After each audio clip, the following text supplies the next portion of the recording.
Do you know a cat lady in Utah? Say bandit! Turns out, cat ladies are criminals in many cities in Utah. It's very common for cities to limit the number of dogs or cats that you can keep on your private property.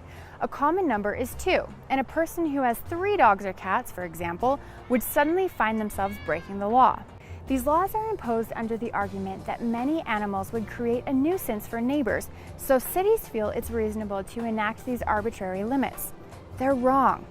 A dog or cat is not inherently a nuisance. One dog, which is legal, might bark all night long, whereas the same person could own 5 dogs, none of which make any noise. The number doesn't determine the trouble the animals might cause.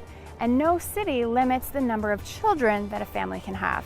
And we all know that teenagers can cause more trouble than a few felines next door. They won't stop partying. Officer, you know how it is. We have a little baby. We have a baby. Mike's working We in the got morning. jobs. Municipalities throughout Utah should look to the city of Farmington for an example of good policy on keeping pets.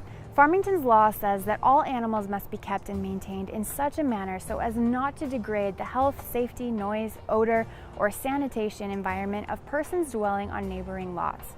As long as a person is meeting that requirement, in other words, not negatively impacting their neighbors, they can have as many animals as they want on their own property. And that's a good standard, rather than the completely arbitrary one imposed on most cities. Whether you're a cat lady or want to have 5 of man's best friend in your home, you should not be punished by the government as long as you're being a good neighbor. For Libertas Institute, I'm Michelle Aiden.